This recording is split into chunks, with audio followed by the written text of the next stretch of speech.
Hello and welcome to the 35th episode of Fresh Off the Reel. My name is Take Two Lib. My name is Take Two Pat. This is take 2 of episode 35 because we fucked up. Actually, I fucked up.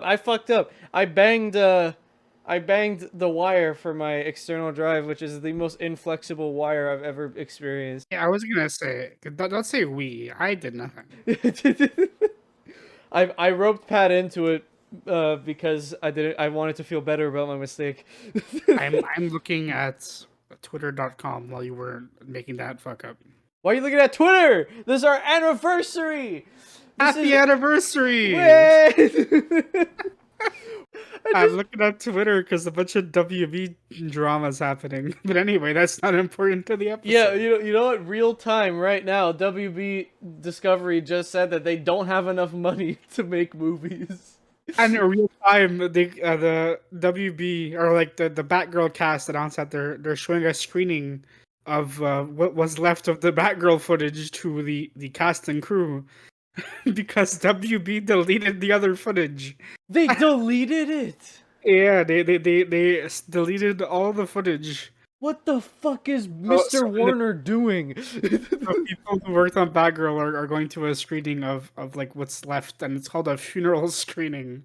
And also, it's gone. That's it. It's just gone. There's going to be no Snyder cut for this movie. That footage is rip in peace. I'm sure one editor stole all the footage. They have it on their hard drive or something. No, you want to know how we know this? Because they tried to go steal the footage, and that's how they learned it was gone. Oh, because fun fact, if you didn't know about Toy Story 2, that someone at Disney accidentally deleted everything for Toy Story 2. And the whole reason the whole project was saved was because one editor, she took it home because she was editing it at home because she got sick and she had it on her computer. That's not what happened here. But you know what did happen here? And we've been doing this for 1 year. Yeah, it is possible you're listening to this on the day of our anniversary, August 30th. Yeah, so look, here's a story. About 1 year ago, me and Pat were talking to our good friend Steph, and he was like, "I want to do a podcast," and then me and Pat were like, "We want to do a podcast." No, and then Steph said, "Well, we could do 2 podcasts," and we said no. So here we are. Turns out that worked out for us. And who was the guest on our podcast? Well, a year ago, like around this time, I think. Today is like the 24th for us. Around this time is when we recorded the first episode. I think it was like somewhere in the 20s where we recorded the first episode. I know we recorded it like somewhat early, and then we delayed it a couple times before it went up. I don't remember exactly when the first recording was, and I don't care enough to check our DMs. Yeah, if I go like in our DM, I have Discord open right now. Let's just check right now. But if I just search first episode. Apparently, August 3rd was when we planned to record the first episode. Yeah, I'm seeing August 16th. I finished editing the episode. Okay, on August 11th, I said we record tomorrow. On August 13th, we still hadn't recorded. So yeah, okay. August 13th is when we recorded because we talked about playing zombies after the recording. Zombooters. Yeah. So August 13th is the day. So August 13th. Oh, wow, we passed it then. Well, that's the day we recorded. Yeah. Yeah, that's the date we recorded. And then the day the episode came out, that's easy to check. It was on August 30th was the day we finally put the episode up for you all to enjoy because we were waiting for our logo to be done. I think was what was going on. And yeah, that's the story there, and that the rest is how they say history. And now we're on episode 35, and we're 1 year in. And a while ago, I don't remember where it was, if it was like on a stream or on the podcast or somewhere else, but we said publicly that we were never, ever, ever going to review a Star Wars movie because that's just a whole can of worms that we just rather not open. Yeah, we're really big Star Wars fans, like both of us are. But talking about Star Wars is never an easy thing to do. Both just casually and just online as well. It's a whole thing. We didn't really want to do it, and like to watch one movie and review it kind of means we have to do all the other ones, and we're not necessarily excited to talk about a lot of those movies. But for a very special reason that we agreed, we talked about before the podcast even started, that for like an anniversary, this is what we would do. We're talking about the Star Wars movie, one very specific one.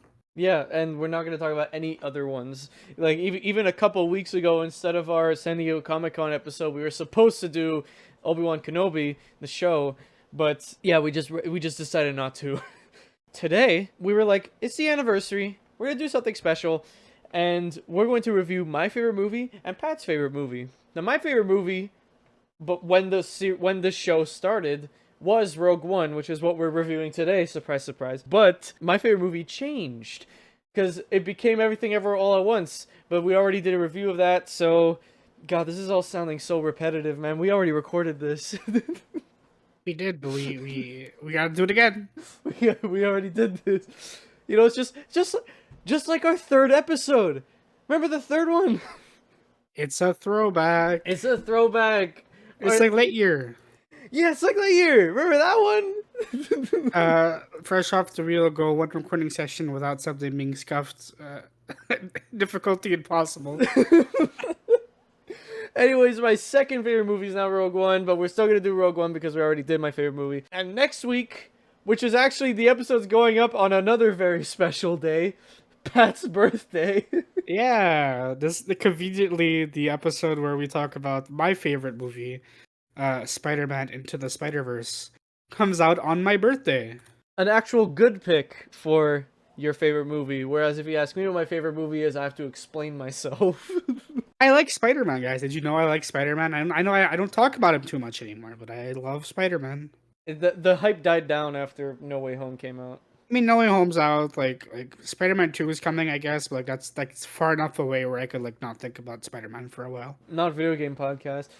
Yeah. No Way Home is returning to theaters. We'll probably watch that if it comes out here. Probably will. Yeah, actually, the other day I was checking because I wanted to buy tickets because I've still never seen No Way Home, like anyway it was meant to be watched either in theaters or on Blu-ray or anything. I watched the cam rip on a website when it came out, and then I've only seen that one time, so I have the Blu-ray. I bought the Blu-ray. I paid money for it, and I didn't watch it. Yeah, you'll get your chance maybe. Yeah, but the other day I was looking to see if I could buy tickets, and at least here in Canada, the only place that there's already showings for it is in British Columbia. So, well, we can go visit Linus Tech Tips, and then we could watch it. In fact, they're doing a in-person selling of their screwdriver this weekend, and I can't go because I'm not in town. like here in Montreal? No, in British Columbia. Oh, well, you're not in town either way. Well, I would have driven to British Columbia, but anyway. Not a tech podcast? Let's talk cinema. Oh, actually, before we talk cinema, I just want to take some time to thank all of you guys for watching our podcast on YouTube or listening to it on Spotify. Mostly on Spotify because, you know, YouTube is not a place for podcasts, really. But thank you guys so much for listening to our stupid asses. Because that's what it feels like when we talk movies, because we know nothing. Like, we legit know nothing about movies. Yeah, I've never actually watched a movie. We're just so grateful to have 300. We're at over 300 views on Spotify alone, which is kind of insane. So thank you guys so much for that. Spotify is where I would prefer people watch. So like, very happy. Yeah. So thank you guys so much for that, and hopefully we'll keep this going for another 10 years. I was gonna do the Italian thing, but I forgot it is Cent'anni. There you go. I do have beer with me. I have nothing with me, and I'm regretting it. I'm kind of thirsty. Do you but want to I'm go not get? getting up. No, I don't. Now let's talk cinema. We're going to read the plot synopsis first here, like we always do. So this is first of all, Rogue One was directed by Gareth Edwards, who directed that 2014 Godzilla reboot. Yeah, that was Ew. yeah. Ew, stinky. In 2016, here we go. A rebellion built on hope is from Letterboxd. A rogue band of resistance fighters unite for a mission to steal the Death Star plans and bring a new hope to the galaxy. That's it. I mean that's how you do it. That's it. That's how you describe Rogue One. It is a movie that fills a plot hole in the first Star Wars film. That's what it is. Yep, this movie literally only exists to write off a plot hole in A New Hope and to justify a decision made in Return of the Jedi. Yeah. It doesn't exist for any other purpose. Now you see, in the first Star Wars movie, we're not going to talk about it very much because we're going to be here for 3 hours. And we need just enough to give context, and Yeah. then we'll move on. Just enough to give context. In the very first Star Wars movie, the way the movie opens is you're on a ship and the rebels have just stolen the Death Star plans. And Darth Vader, the big bad, he comes out. I'm explaining as if someone who's listening might not know Star Wars, which is entirely possible. It's entirely possible, but I don't think it's possible that someone doesn't know what Darth Vader is. Yeah, but yeah, I mean, you probably like even if you don't know Star Wars, you know what he at least. If you could kind of picture him, maybe you don't know exactly what he looks like, but you can kind of Yeah, he's picture. probably the bad guy. You could see what he looks like. He comes onto the ship and he grabs Princess Leia, and he's like, "Where are the plans? Where's the Death Star plans?" And Leia's like, "Oh, I have no idea what you're talking about." But in reality, what she did was she put the plans into R2D2, which is the little blue and white robot guy who goes around on 2 wheels, and then him and C-3PO, the big gold robot, they go on a escape pod and they escape the planet, and the whole movie is about them trying to blow up the Death Star. That is the beginning of that movie. Now, this movie, Rogue One, was created to tell you how those rebels got the Death Star plans. Because had they not gotten the Death Star plans, the entire universe would have probably been destroyed by the Imperials. And it also exists to justify why the Death Star has this giant fuck me hole in it that just exists for no other purpose than to give the good guys a way to win. The last piece of context you need in the final fight of the first Star Wars movie, which is Episode 4, didn't mention that. A New Hope. They go in a trench and they have to shoot into this tiny hole. And like when they shoot like these like lasers into that hole, the whole planet-sized space station blows up. And the movie doesn't explain how it got there, but this movie, another thing this movie tries to explain is why that hole was there and why they never noticed it. Yep, and it explains why when they rebuild the Death Star in Return of the Jedi, it doesn't have the hole. Yeah, instead the rebels are smarter, and they go to the Death Star before it's finished, so they could go blow it up at its core. Who the fuck decided to build a second Death Star? Whose idea was that? I mean, the first one would have done damage if it didn't have a fuck me hole. Yeah, but they didn't know there was. I don't like fucking calling hole. it that. It's like calling like you know in video games when like bosses have a big light you're supposed to hit to do damage. It's called the fuck me light. Yeah, Like that's fine. I don't like calling it the fuck me hole, but it's true. just call it the weak spot. No, that's dumb. For both cases. Why do I have to say things that make sense when I could be stupid and inappropriate? So, Rogue One follows the main character, Jyn Erso, played by Felicity Jones. She is pretty much a blank slate. All these characters are, except for one of them, because that one character is getting a TV show. Well, at the time they were still a blank slate. Yeah, at the time they were still a blank slate. But, spoiler alert, if you didn't watch this movie, all these characters die. All of them. Well, I mean, even if you didn't watch this movie, but you did watch Star Wars, you know they're dead by the fact that they're not in them. They're not in the other movies, right? So. Yeah, even some of the side characters get killed off. This movie is basically it is a heist movie, but it's a heist it's a heist movie. You know the outcome to going into it. Yeah, it's like Ocean's 12. Yeah. I thought you were gonna continue off that. I thought you were gonna continue. It didn't sound like you were done. Oh, I was done. Yeah, but it's a heist movie. You know the outcome to it, and it's definitely a film. But before we get like too deep into it, let's give our general like our star rating and just some general thoughts about the movie. Yeah, you could probably predict what I'm about to say. This is my second favorite movie of all time. I have it at 5 stars. This movie is very divisive. You either like really love it or you really hate it, based on like my experience with talking to people It is about this not a movie. lot of in between. Yeah, because and this movie doesn't really leave a lot of wiggle room for in between anyway, right? Like, it is what it is. It's very honest about what kind of movie it is. It's very like direct. It doesn't try to pretend to be something it's not. So if you like it, you're in. If you don't like it, it'd be what it be, right? I gave this movie a 3 out of 5, which is not bad. It is above average, but I gave it that because of one very specific moment. Otherwise, it'd probably be like a 2 or 2.5. Don't like this movie very much. It makes sense. It does make sense. Okay, I I am not mad at this rating. Okay. I think the last hour to 45 minutes to an hour of this movie are peak Star Wars. You cannot get better. The problem is the movie is double that length, and I don't like the beginning.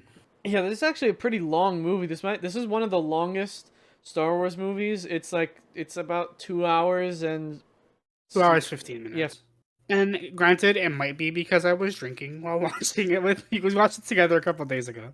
Maybe because I was drinking, but man, until we hit that hour, that last hour, I was really feeling the runtime. Yeah, look, you can't see my face, but if you could, you'll see that I'm pressing my lips together and nodding my head like what Leonardo DiCaprio does when he finds out he lost his Oscar.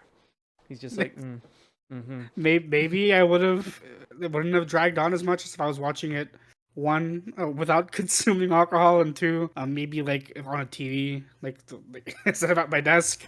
But I did not enjoy rewatching this. This is the third time I've seen this movie. I watched it twice when it came out and now. But yeah, we'll get into that. Lib likes this movie, and I do have good things to say. I'm not going to be a negative Nancy the whole time like Lib was when he watched Drive. Oh yeah, well, I went in with an open mind. I know, I had never seen that movie. I know.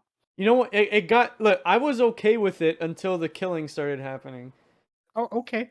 That's when I was like, okay. And then it kept getting worse. I was like, all right, okay. And then for the next like 30 minutes, no one spoke.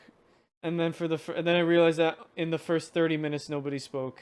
It reminds me of that meme I sent to you.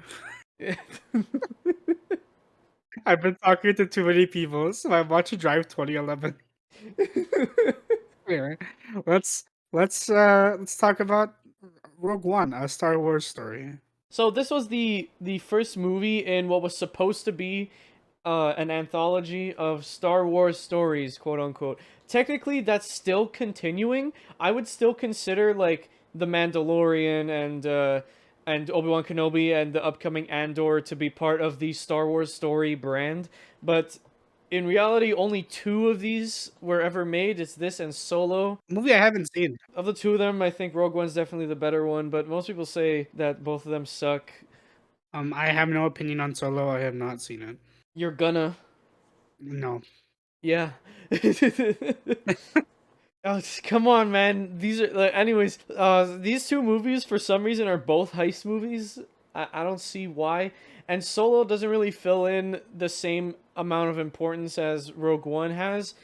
But they're both still really good movies. Maybe one day we'll talk about Solo, Pat. No. Yes. Yeah, like Rogue One is like a piece of a puzzle. Granted, an unnecessary piece of a puzzle, but it's still part of the puzzle, right? Solo is just backstory for Han. Like, let's be real here, okay? That plot hole about the literal plot hole. Yeah, actually, like yeah. The literal plot hole in the Death Star and where the rebels got the plans. None of that needed to be explained. Like, I think it makes enough sense to just exist in the 70s, you know? because Yeah. you know the first Star Wars movie came out in 1970. If you watched our review on Blade Runner, well, we didn't review entirely Blade Runner, but like we did a backlogged segment on Blade Runner. If you listen to that or watch that, God, I don't know what word to use. I'm just gonna say listened. If you listen to that, you heard us talk about how sci-fi movies were different. Oh, also when we talk about the Matrix Resurrections, sci-fi movies were very, very, very different back then. It existed in a time where anything went, anything goes, because there wasn't a written rule of sci-fi. George Lucas kind of invented modern sci-fi, if you want to use the word invented, but I wouldn't say that. Not invented, but he definitely like wrote the book, right? Like I think 2001 is a more influential movie for like modern sci-fi. The thing about 2001 is that there's no like it is sci-fi, but it's people in space, and it's like a robot takes over the space station, starts trying to kill them. It's still science fiction, but it's very grounded Yeah, compared to something like it's Star very Wars. grounded. There's no aliens, there's no other languages, you know, there's no visiting different planets in 2001: A Space Odyssey. Hmm. I think the first movie that might have done that. I don't know when Close Encounters of the Third Kind came out, but I think was it in the 70s? I think that was also in the 70s. Those Encounters of the Third Kind. Let me check. Close Encounters. 1970s. That same year Star Wars came out. Oh, same year Star Wars came out. Okay. Yeah. Well, that's interesting. Spielberg, I love you. Remember when they remade it? Remember when you still need to watch that musical that's escaping my mind right now? Oh, West Side Story. Yeah, you should do that. Yeah, I still haven't seen it. I've seen the original, love it. Like it's one of the greatest musicals ever made. But let's move on. We're doing like a Dune episode. Every time we talk about a movie I'm very passionate about, it's like, well, I guess we're not gonna talk about it. And every time we talk about a movie I'm passionate about, we talk about Spider-Man. Yeah. So, Felicity Jones. Well, that's the real name.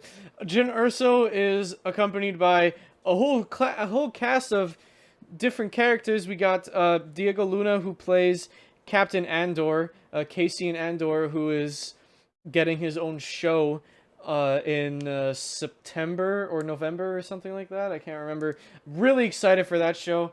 I'm very excited for that. That's going to be awesome. And then we got Alan Tudyk, who plays the droid K2SO, who is my favorite droid just in general.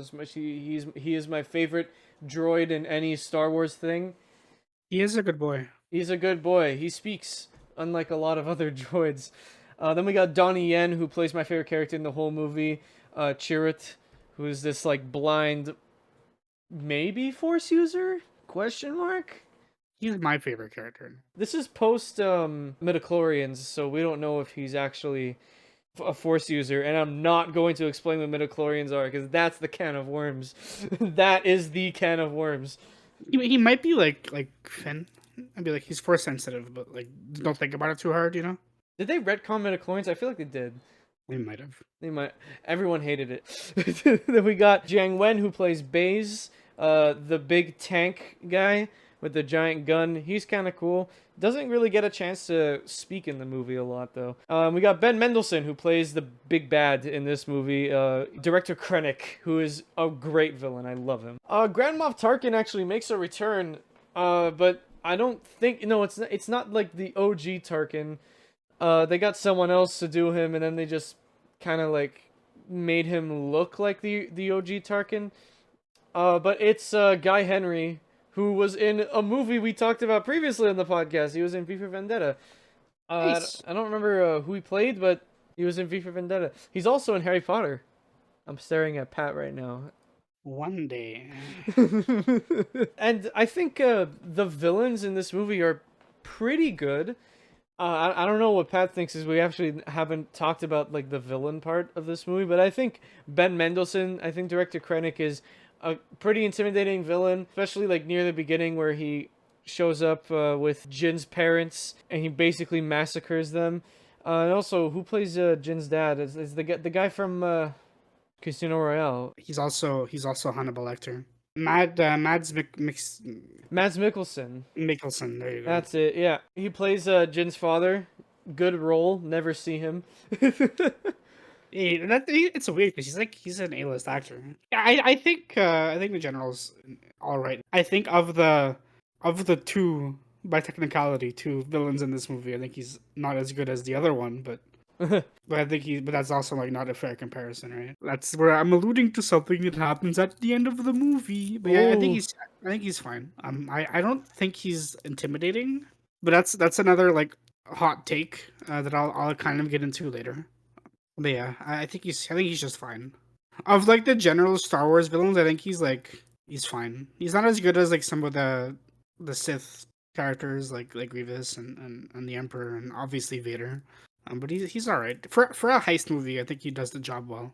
yeah. I mean, Because like you can't realistically have these characters go up against like Darth Vader, wink wink, right? You kind of need a villain more to scale with the kind of movie it is, and I think he does the job just fine. yeah. He's like he's more of a personal villain to Jin than anything else, because with the childhood trauma. Another part of the childhood trauma, we got Forrest Whitaker, who is an amazing actor, Yep, who plays Saw Gerrera. great in this movie. And Saw Gerrera is actually a very important character in the Star Wars canon, but we're not going to really get into that. Man, it seems like we really want to talk about Star Wars, but we really shouldn't talk about Star Wars. We should talk about the story, because I think that this is where the movie pops up. I love the story in this movie. It I don't love it because it fills the hole, like fills the fuck me hole. Are you actually laughing at that? The fuck me hole. The fucking hole has been Filled. stuffed. But yeah, okay. So there are aspects of the story that I like. The one I'll get into when we get there. But overall, I think it's just fine. Again, this story kind of exists for a very specific purpose, and in doing that purpose, it does the job. But I think knowing that these characters die before going into the movie kind of lessens the impact a bit for me. I couldn't really get behind a lot of these characters because I knew I was never gonna see them again. And obviously, that's not to say you can't like characters who are only in a single movie of a franchise, right? That's not what I'm saying at all.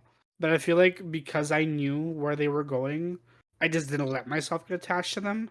And then, like when the big emotional moments happen, I was like, yeah, okay, we know we know. We were leading up to this part the whole time. Yeah. The scenes are like shot really well. Like the movie is beautiful. Yeah, the movie shot incredibly well. It's probably the best shot Star Wars movie, I'd say. Yeah, I think so too. It's got all the stuff you'd want in a good Star Wars movie, and the characters are great. But when you know the ending already, it's a bit like the whole vibe of the movie changes. Because then like once you know they all die in the end, you're kind of sitting there watching the movie like, what's the point of this movie? Like, why should I care? It's like watching a movie. It's like watching a rewatch for the first time, which is a weird statement, right? But and it's not to say the movie doesn't have surprises because it does, and it definitely like plays on your expectations that they're gonna die, because knowing they're gonna die and the question of when they're gonna die aren't the same, right? Like even you'd think they die at the end of the movie, but they don't. They died before, right? But it's I don't know. It's weird. I have a weird relationship with the story and these characters. Not to say they're bad. They're not. They don't know. They don't necessarily work for me. Like here's a pretty good example here. It's like if you rewatch like Infinity War, movie feels different, right? Because if you know the people who watched that movie for the first time and like they watched it in theaters before all the spoilers happened, they didn't know that Thanos would lose at like it was Thanos would like Thanos would win at the end. You didn't know that Thanos would actually be able to snap and kill half the people in the universe, including some of the heroes you've grown to love in the whole MCU thing. But the people who would know were people who did prior research, right? People who read the comics, people who saw it coming. And it's like that with this movie. Like maybe if you're a normal consumer, you wouldn't know that all these characters die at the end. But if you did your prior research, like if you watched the first movie or if you watched uh, the prequels and these characters never existed, or if you read the comics or watched the Clone Wars, you would know that the characters do die at the end. It's kind of like that. It's like to play off that example. It's like watching Infinity War blind, knowing how Endgame ends. Yeah. Or like knowing what happens in Endgame, but you're watching Infinity War blind. That's kind of the feeling you get with this movie. Where like stuff will still like surprise you in Infinity War. And you'll still like enjoy aspects of it. Like the fight in Wakanda is still great, regardless if you have context or not, right? But like it's a weird feeling watching the movie when you know they all die in the end. And that's not even a thing that's true for everyone. It's true for me. It took me out of the movie. I'm okay with movies where everybody dies in the end. I think great stories end with the hero dying. Same. No, I agree. I don't think the problem is that they died. It just knowing they died and knowing the outcome of the story took me out of it personally. Besides that, if you like forget that well, it's hard to forget. But if you just like If you're just watching the movie for what it is, and just you're watch it, you know. Yeah, like it's fine. It's not a bad movie. I think the story of the movie really sells it for me because It does, yeah. you got like I will admit that like the first half hour is pretty boring. Like there's not a lot that happens, but just like any heist movie, it's the setup. You're setting up the crew, which is always the boring part of a heist movie, right? Unless it's Ocean's 11, in which every part of Ocean's 11 is perfect. But Like credit where credit is due. The movie knows you know what happens to them, right? But like they still take you along for a ride that is enjoyable.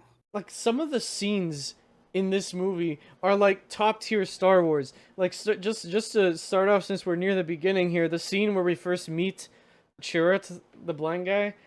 I'm Yeah, just it's gonna good. call him the blind guy because I don't know if Pat knows all the characters' names. I don't.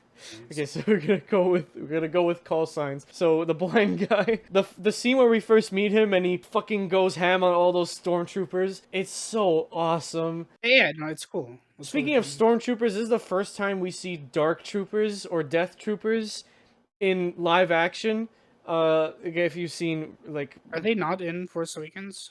no, I don't think they are. I don't remember them being in there. I only remember them being in episode 8, because you know they were introduced in the Clone Wars. But yeah, this is the first time we see Death Troopers in the actual canon. It's like, well, Clone Wars is canon, but like, you know, it's like, whoa, that's cool. In a movie in live action. Yeah, in the live action, it's like, well, that's awesome. But yeah, him wailing on those fucking stormtroopers was awesome, and that's also the same scene where we meet the guy with the big gun. That's his call sign. Who doesn't really do much in that scene, but he does save Jin and Cassian, so there you go. Well, it's cool. I like this character a lot. I think it's a cool introduction. He's definitely force sensitive, at least to a degree. And I kind He's of one with the Force. he's one with the force, and the force is with him. Yeah. I like that he uses because like visually he uses a bow staff. Visually it's very similar to other weapons we see very commonly in Star Wars, but it's used like it's more interesting here, and especially because he's blind, it makes the action sequences with him a little bit more interesting. And it's just cool to watch. I like this character a lot. The guy with the big gun is just like the muscle. I can like give or take him. I don't really care, but this guy is cool. Yeah, I mean that's one of my favorite scenes. Not my favorite. I think my favorite scene is the same as your favorite scene. I think it's everybody's favorite scene though. I don't think anybody, even if you don't like this movie, nobody saw that ending and walked out unhappy. Like that. You want to just get into there, or you want to wait a bit? I mean, we could just get there if you want. We could hop back and forth. The ending of this movie is a very famous scene for Star Wars fans. It's when Vader raids The rebel ship. the rebel ship, right? And he just goes fucking ham. He kills everybody. I said this when we watched the movie together. In my opinion, this is the first time in live action that Vader was ever intimidating. I think so too. And the image of Vader that everybody has in their mind, this scene perfectly adopted that image of him. He is genuinely terrifying. Like the smoke with the black figure walking out, the sound of the lightsaber, everything is used so perfectly in that scene. Everybody is helpless They all try to fight him off, and they're completely helpless. And It's cool. what's great is that throughout the whole scene, you know Vader has to come out on top because Yeah, that's how the first movie starts. He starts off the same way. Like he comes out of the door and he kills all the rebels. Like and it's that scene. I think the best part of that scene is like the very beginning when the in the smoke and then you see that's so good. the lights from the lightsaber come out. I'm It's so getting good. goosebumps talking about it because it's such a good fucking scene. It's like it's on par with like best Star Wars scenes ever. I saw this take that I agree with. The in episode 3, the Order 66 scene on its own is not amazing. But if you watch that again after you've seen all of the Clone Wars, right? If you saw the Clone Wars, all of the Clone Wars, and then treat Episode 3 as like a finale movie, then that scene is elevated to that like quality to be the one of the better scenes in the whole Star Wars fandom. And it's like, yeah, you know what? I agree. I agree. I can agree with that. Like it's really hard to top that scene. I don't think they're ever gonna top that scene. Especially the state that Star Wars is in now. They will never ever top how good that scene was. The only thing that's better than that one scene is the entirety of the Mandalorian. Yeah, it's so good that they continue to reference it. Like in every Star Wars media that's come out since Rogue One, except for Solo, I guess. I mean, I don't even know. I haven't seen it, but I'm No, it assuming doesn't. It doesn't. there's no lightsaber wielders in that movie. Every movie that has a lightsaber wielder in it tries to replicate that scene. Most recently, when Luke is brought back in the Mandalorian, they do this exact shot, but it's flipped because Luke is the hero, right? So when he comes in, obviously like the characters that we're following don't know it's Sam. They don't know he's good, but it's the opposite. Where instead of murdering everybody, Luke is like saving them, and he's also just like casually walking through with his lightsaber out because he's amazing. He's epic. That Skywalker scene at the end of Mandalorian is pretty awesome. It's pretty awesome. Not as good as this one, but it's pretty awesome. Not as good. Like watching that blind was fucking crazy. Yeah. Like it's the best scene in the movie by far. And like speaking of lightsaber wielders, Pat, you were also saying this while you're watching the movie that the blind guy should have had some kind of light weapon, Yeah, and you suggested a light staff. I was like, now I need that. we need more light weapons. Like I know the comics have like the light weapon. There's some other ones like the game universe or like if they're canon, but like the fuck my brain's failing. Well, Visions too, but those two games with Cal Kestis, whatever his name is, Fallen Order and Survivor. Like those games have some more interesting lightsaber designs, and then like the Inquisitors in general have more interesting lightsabers, like The the spinning the, one. the spinning one and the umbrella one. Like we need more light weapons. There are light staffs. I think someone in Rebels has a light staff. It's canon, but it's not in live action. Yeah, we need it. I think it would have been cool if you had like a bow staff that like extended into a saber. That'd be really cool. That That's what Ray should have had. Like Ray has her bow staff the whole sequel trilogy, right? And then she gets her lightsaber at the end, like her personal one. They do make the lightsaber out of her stick, but it should have stayed a bow staff instead of just becoming a normal hilt. you know. God, no, I can't. I can't. Let's talk about this movie. I was gonna complain about the ending of episode 9. No. Bad Lib, no. For anyone who doesn't know, that's my least favorite movie of all time. Yeah, fuck that movie. But anyway, It's the worst movie I've ever seen ever. Ooh. If anyone's interested, I have a Letterboxd list that's called the worst movies I've ever seen. If you want to check that out, it's a pretty good list. Birdemic is on it. Birdemic is cinema. How dare you? The Emoji Movie is on it. It's great. Justified. I paid money to see that in theaters. You watched it in theaters? You're a Yeah. madman. I also went by myself. Nobody wanted to watch it with me. If I knew you back then, I would have went with you. Understandably so. I get it, but I'm not a coward. I went by myself. All right, returning to Rogue One. I mean, let's just skip the whole first and second act. So the third, because like there's not a lot to talk about. Like the crew gets formed. There's one thing I want to talk about the first act that, despite me saying I don't like the first and second act of this movie, I like a lot about it. Is when Jin and Co are trying to convince the rebels to go on this suicide mission. Oh yeah, yeah. When they're around the table. Yeah, when they're around the table, it's just pure chaos. Like they're all arguing, they're all talking over each other, they're all like everyone has their own idea of what to do. There's a group that just takes a fucking ship and throws it into a Star Destroyer. Like it's just it's cool. It's cool to see the rebels from that perspective, because like whenever we see the rebels in the main 9 movies, it's always the rebels with Leia in charge, and they're always like, let's more or less follow her without like questioning anything, right? Like there's some bickering, but the bickering usually comes from like Han and Luke, who are outsiders, causing drama, right, or causing problems. But we get to see a more chaotic version of the rebels in this movie, and I think it's very interesting to see that side of them, and it works out, right? This whole movie is based on the fact that these rebels kind of like took a team and fucked off to get these plans, right? Yeah, it's cool to see that side of them. It's a very realistic take on just war in general. Like Star Wars has always been a like metaphor for, war.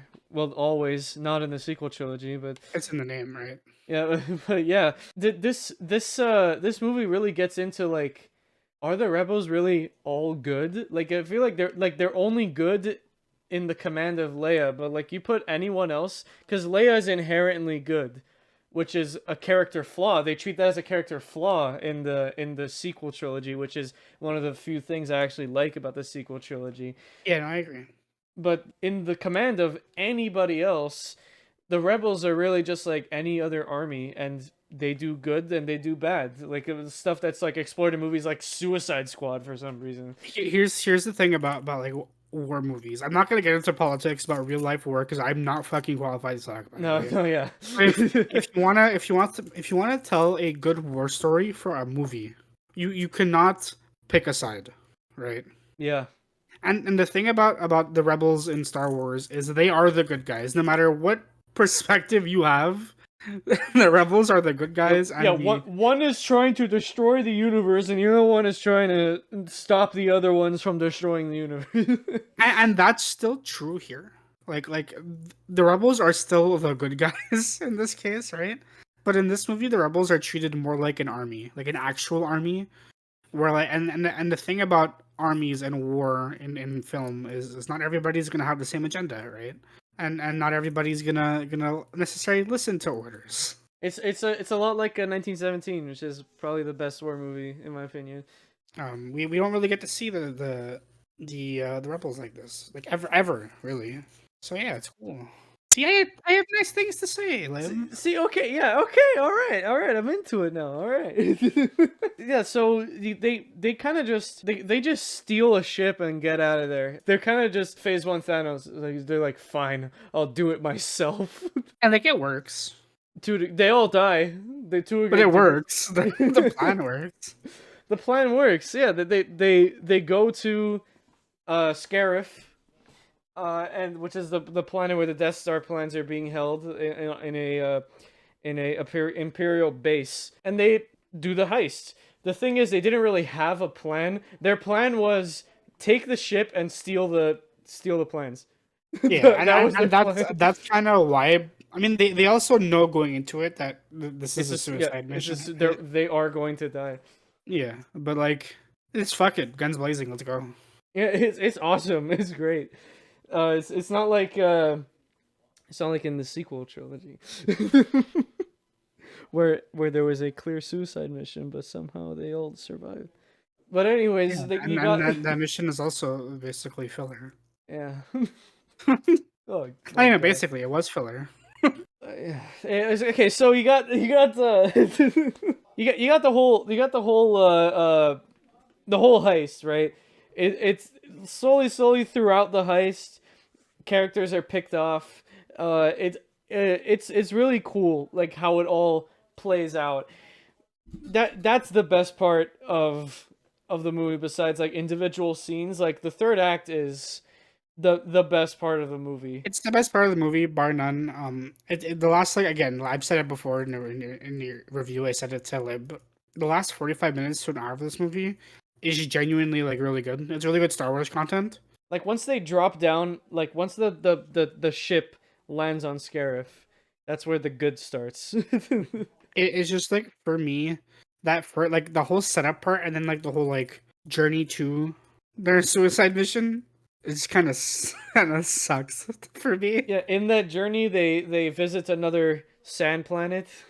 Yeah, my favorite location, and I verbatim, I fucking said, like, is that another fucking sand planet? When we were It does. watching this, when we were Yeah. watching it. I don't. I think I wanted to care more while watching it, but I just was really bored for the first like hour and a half, and yeah, I don't know how else to describe it. I was really bored. It's understandable. I mean, I've been told by multiple people that I like boring movies. I don't know. I don't know why people say that because I don't like Drive. Yes, there you go. You don't like. We're gonna have a problem, buddy.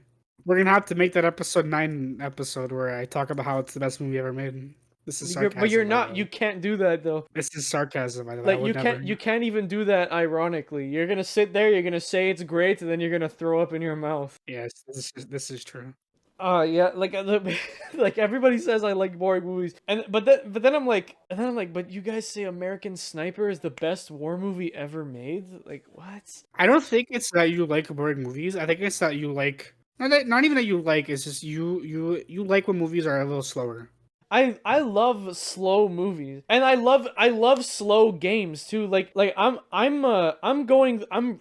currently playing through Persona 5 Royal. Like that's my new main game right now. Like I'm going through that again. Not a video game podcast, but this is like makes sense. It makes sense. This is what we're talking about here. Persona 5 is an extremely slow game. Persona as a franchise is slow, right? Yeah, and Persona 5 Royal being like one of the longer ones is like an extremely slow experience. There is not a lot of like for the first act of the game, it's mostly text. Like I'm still in the first act, and at least a lot of it is voice acted. At least in Royal, it's voice acted. I don't know if it is in the original 5. It is in the original. Yeah, because I know Royal has more cutscenes than the original. Yeah, Royal has like 30 extra hours.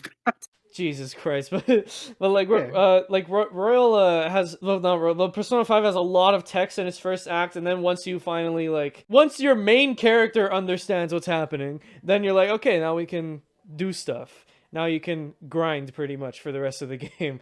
And I love really slow games like Horizon Zero Dawn is very slow. One of my favorite video games ever, my second favorite video game ever, Red Dead Redemption 2 is one of the slowest games I've ever played. Love it. I love it when it's slow. That's like the biggest complaint people have with it. And then now we get into movies now. 1917 is a pretty slow movie. I mean, it's all one shot. And 17 is a pretty slow movie. Love that movie. Jojo Rabbit is really slow. Love that movie. I just said 2 war movies. I guess I'm on the topic of war right now. Like you like war movies, and this is more traditional war movie than the other Star Wars movies are. But also, like, I don't think slow movies are bad. At all. Actually, I like movies like Jojo Rabbit, 1917, and American Psycho, and Drive. I like slow movies, and it's not that slow movies are bad. I don't think the slowness of this movie necessarily worked for me. But that's like a me thing. It's not a shot at the film itself, right? Like, it's not to say that I don't like fast movies as well. Like another one of my favorite movies ever is Knives Out. That's a really short, sweet, fast movie. The Grand Budapest Hotel, another short one that's really good. I was about to say Everything Over All at Once, but that's a long movie, but it goes by quickly. It's a really weird like in between where that's when I don't like the length of a video game or a movie. Like there's some games I think they're too long, and some games I think they're too short. Same with movies. Like an example of a game I think is too long, I would say, like, this is a hot take. This is a really hot take, but I think the God of War game on PS4 is too long. Oh, the reboot? Yeah. That's fair. But then, like, for movies, there's some movies that I would have liked to be a bit longer. Like Thor: Love and Thunder would have liked that to be a bit longer. There's not a lot of stuff that can make it better, but it could have been a bit longer. Movies that could have been a lot shorter is No Way Home. Movies that could have been a lot shorter is like 3/4 of the MCU. Most of Star Wars movies are. Can I just say, like, movies are getting long? Yeah, that's true. Like movies in general are just getting like not like uncomfortably long. Yeah, like I want to get up and move around. Right. It's starting to become a problem because this is something I've observed in a while, which is a kind of weird, but bear with me here, is that I have never gone to pee in a movie theater more times than I have like this year. It's a weird thing to point out, but like when I was a kid and when I was like even like just a couple of years ago, when I would watch a movie, I'd pee before the movie, watch the whole movie, and then pee when I got home. And then like we would even spend like an extra hour in the arcades just fucking around, you know? That now it's like we don't even go to the arcades in movie theaters anymore because now they use that stupid point system instead of coins. Like, but you now you got like movies that are like 2.5 hours minimum, and it's like Well, remember when movies were like 2 hours? yeah, Now it's like if a movie's 2 hours or less, it's weird. like feature length, the length of like the feature length is longer now. When the term was first coined, I think it was a movie that was longer than 40 minutes, but that was like in the early 1900s. But then you got like in the early 2000s feature length, if it said feature length, it was like okay, you could expect it to be about an hour and a half, right? And then like early 2010s, it's still like an hour 40 minutes, maybe 2 hours. But now it's like it feels like the average length of a movie is 2 hours, and that's a lot. 2 hours, it's enough time to tell the story you need to tell, but sometimes your story doesn't need that much. It's better to make your length the afterthought. Like when you're making a movie, make the movie, shoot it, everything. Don't make it be like, okay, we have to make this movie 2 hours long. Don't do that. Make the movie as long as it has to be. Like cut out filler. Make it as long as it has to be. Just to like tie this back in with Rogue One because I don't want to go on too much of a tangent. Like I don't think any Star Wars movie needs to be longer than 2 hours. I think if your Star Wars movie is longer than 2 hours, like there's definitely stuff you can cut, and there's stuff that in every single Star Wars movie there's stuff you can cut, and I think this movie has a lot you can cut, and you'll still get your point across. So yeah, that's just my stance. I think this movie is a little too long. It's yeah, 2 hours 15 minutes. I mean, it's only 15 minutes, but even it being 2 hours, like this movie should have been like an hour 45 maybe. Yeah. Like at most like 2 hours. I think you could definitely find 15 minutes of stuff to cut from this movie. Yeah. And it doesn't affect too much, right? And it's a shame because for me personally, it does take me out of it. It does like drag and bore me. But I mean, the parts that work, man, they work. Like the Oh yeah, CG, for the sure. CG is amazing. This is one of the best Star Wars soundtracks, I think. Michael Giacchino strikes at it again. I said it earlier, but I think this is definitely like if not the best, it's one of the best shot Star Wars movies. I think it is the best. Cinematography is great. I think the choreography during action sequences, especially with the blind guy, are really good. Even like the gunplay is well choreographed. It's good. We don't have to talk about the Vader scene anymore. That scene's shot and choreographed extremely well. The acting here is generally like pretty alright. I don't really have a major complaint with performances here. Which is more than I could say about the sequel trilogy. Yeah, like this is a movie. It's not for everyone. It's not necessarily for me, but I don't think it's bad. I'm really happy that we got to rewatch it, and like this is the first time I was able to watch it critically and analytically and look at it for what it is. And even then, I still give it 5 stars. It might be personal bias, but it might also not be. Like now that we talked about it and we reviewed it, I realize that it's a lot more of a war movie than I thought it was. Me being a person that likes war movies, maybe that's why I like it so much. It was just like repressed. Like I don't think it's a war movie. It's Star Wars. I mean, listen, this isn't the best movie ever made. It's your favorite, Yeah. and there's a lot of biases in your favorites, right? It's fine. I also think Into the Spider-Verse is one of the best movies ever made, but that's also because I'm extremely biased. But I think it is one of the best movies that like Into the Spider-Verse is not even in. I don't even think it's in my top 50. I don't think, but I think it's one of the best movies ever. It's a weird thing, People don't really know how to separate your favorite with the best. Yeah, and then there's also the other side where like me saying X is my favorite isn't me saying it's the best. And please don't harass me on Twitter, please.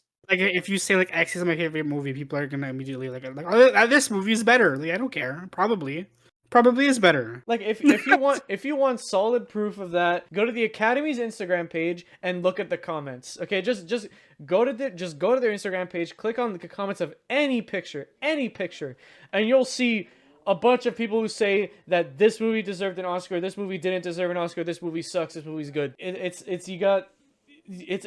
everywhere, but like just look at that. And like the Academy is supposed to be shown as like, you know, the looming gods of movie. But we all know they also have their fucking extreme biases. Yeah. Like one of my favorite movies ever, and it's something I would love to get because it's a Lib's watch list actually. So I'd love to watch it with him and maybe talk about it here. But I love Chef, like the Jon Favreau movie. I love that movie. It's one of my favorite movies ever made. It's not great. it's not that good, but I love it. Like everybody has that one movie that they love that it's just like everyone else is like when they hear that they're like, what? You know, like for me when I say my favorite movie is Everything Ever All at Once, the reaction I mostly get is what is that? Because no one's ever heard of that movie. You know, even now that it got like its theater rerun and everything, people don't really know what it is. It's okay. Once it wins Best Picture, it'll get recognition. Like a Parasite. Hopefully. I okay, like we're not gonna go there, but it's gonna get nominated. It has to. Come on. Yeah, come on. For me, it's like we're not a video game podcast, but for me, it's the Elden Ring of movies this year. Like what's gonna beat it? What came out this year that's gonna top Everything Everywhere All at Once? What's gonna top Elden Ring? Like nothing. Like, come on, guys. I think that's a fair assessment. Yeah. Speaking of the Game Awards, that's happening on December 8th. Just wanted to let you know this part's probably getting cut out, but just wanted to tell you it's happening December 8th. No, we can leave this in. It's fine. I know. We'll watch it probably. We can leave it in. We can watch it at your place if you want. Yeah, why not, right? Yeah, we just set up. I like Jeff Keighley. Jeff Keighley's a cool dude. Yeah, I think. Oh yeah, speaking of Jeff Keighley, guys, Gamescom was yesterday at the time of recording. There's a Dune video game. Remember in the Dune episode when I said they should make an online MMORPG open world game? That's exactly what they did. Fuck yeah! And you know what my first thought was when I saw that trailer? What?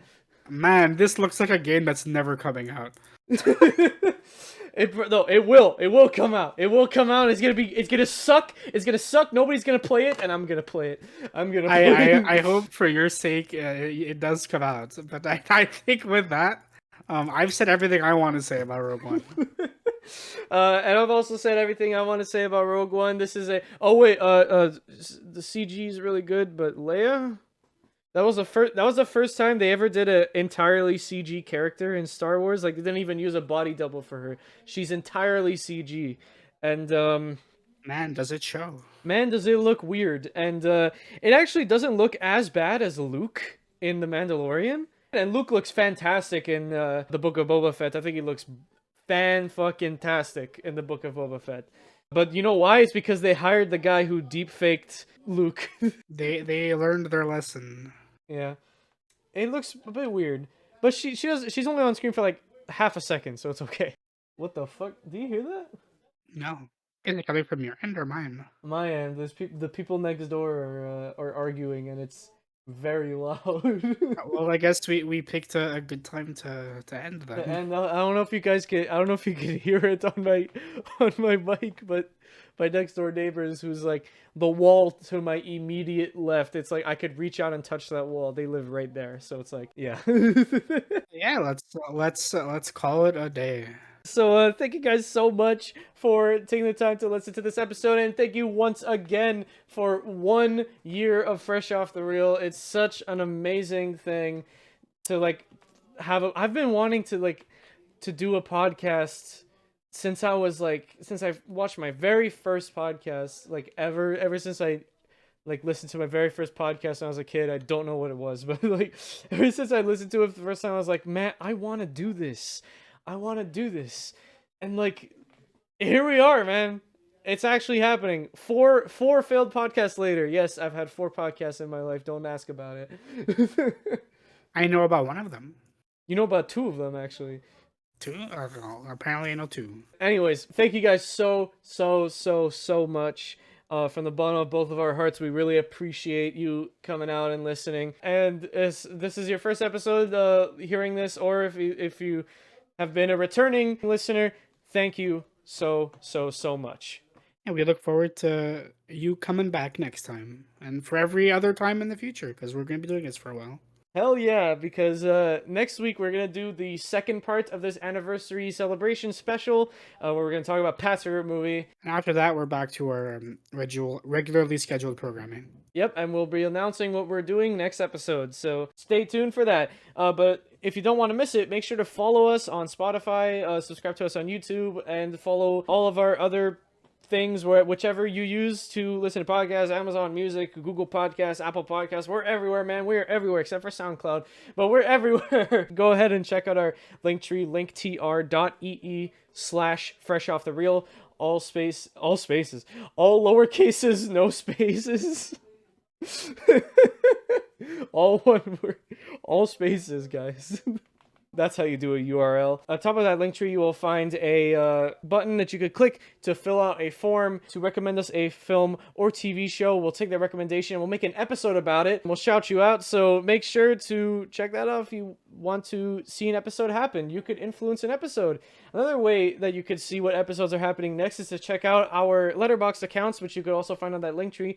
We review movies all the time. We have lists that you guys can check out and our personal movie recommendations to you. So go and check that out if you want podcast spoilers. But other than that, thank you all so much, so much for 1 year of Fresh Off the Reel, and we will see all of you in a theater near you. Bye-bye. Bye-bye.